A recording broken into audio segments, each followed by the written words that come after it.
The story is the alleged mass incarceration of Uyghurs, more than 1 million of them, in the Xinjiang Uyghur Autonomous Region.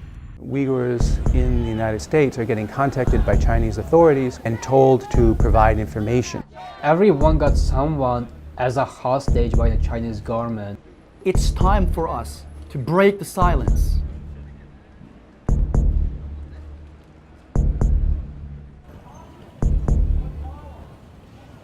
My name is Tahir Imin. I am Uyghur from Uyghuristan, China-occupied so-called Xinjiang Uyghur Autonomous Region. I came to the United States in August 2017.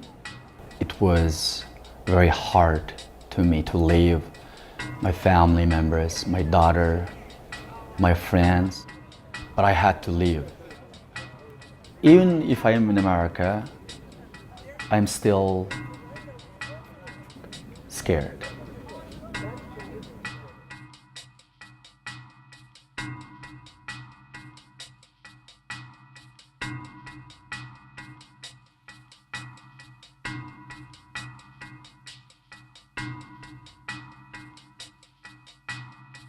The Uyghurs are one of the 56 nationalities of the People's Republic of China today. They're mainly Muslim, they speak a Turkic language, and they live in Xinjiang, which is the far northwestern part of China. So since it took over the Xinjiang region in 1949, the Chinese government has always been concerned about separatism among the Uyghurs. Chinese President Xi Jinping has urged more efforts in promoting social stability and security in Xinjiang Uyghur Autonomous Region. President Xi called for the safeguarding of ethnic unity, saying that it's the fundamental cornerstone for the development and progress of Xinjiang. Right now, the Chinese Communist Party have a major foreign policy initiative known as the Belt and Road Initiative. And Xinjiang is right at the hub of that infrastructural development plan. So they're concerned that if Xinjiang is not stable, this could undermine their entire foreign policy initiative.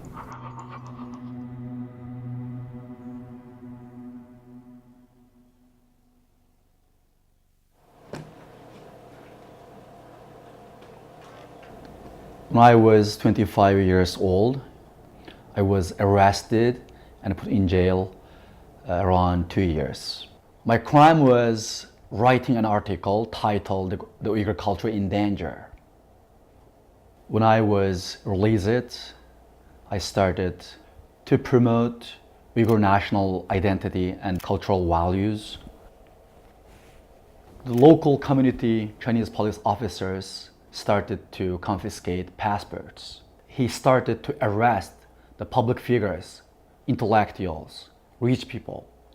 My advisors asked me to leave for a while. I was in prison before. I know what is it like. Since the summer and fall of 2017, Xinjiang has been building increasingly large compounds, which they call educational transformation training centers. These are really re-education camps, and they're large compounds, sometimes holding thousands of people. They're surrounded by high walls with razor wire. They have guard towers, and they actually seem to be being used to detain anywhere between a few 100,000 and maybe 1 million Uyghurs. After the development of this vast network of re-education camps, there's been a good deal of emigration from the Xinjiang region, in particular in the Washington, Virginia, Maryland area. Many of the Uyghurs living here say they're no longer safe.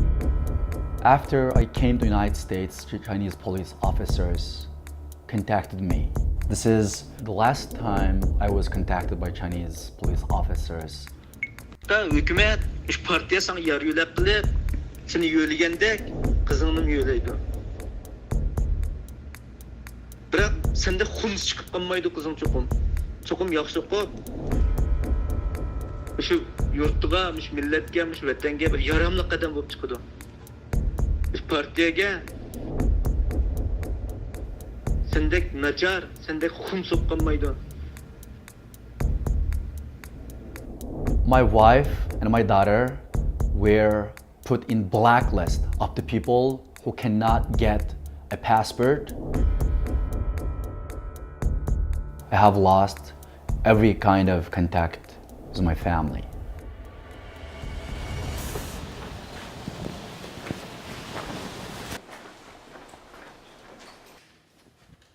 I have been doing everything I can do to expose the Chinese brutality and inhuman policies towards Uyghur people.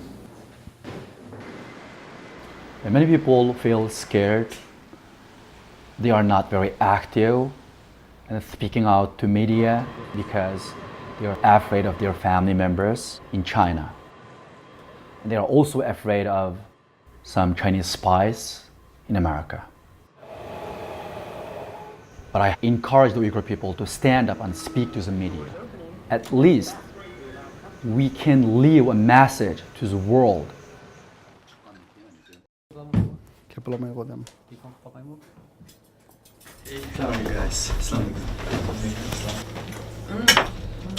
It's nice. Many Uyghur community in the US, they scared to speak up because the Chinese government got someone as a hostage and back home. Like personally, it's my mother directly. Still, be honestly, like I worry that like being on the camera, being like openly speaking up to like us to the world, that might can bring any like severe consequences to my mother. Everyone got someone as a hostage by the Chinese government. We know that Chinese government, they are using all measures to intimidate Uyghur people, taking our family members hostage, to stop us to speak, to fight against Chinese oppression. If you are Uyghur, you are the enemy of the Chinese government. It's time for us to break the silence. I asked many people to record testimonies through Facebook Live or YouTube and share it in social media. I'm ethnic Uyghur from East Turkestan.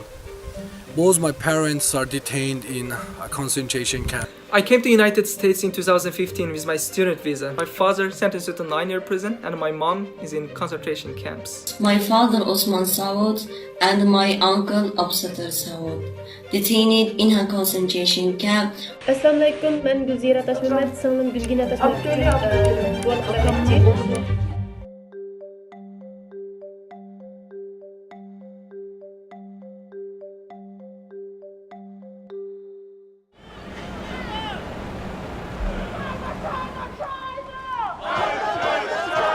Today, more than 200 Uyghurs from Washington, D.C. and the New York area have gathered in front of United Nations building in New York to protest Chinese oppression and imprisonment.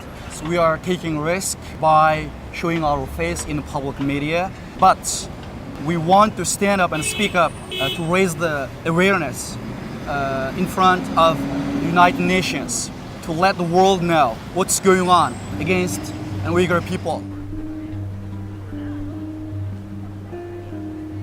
My stepmother, my sisters, and my brothers, they were put in jail. I have lost every kind of contact with my daughter. Every day is a painful day. Without your family members,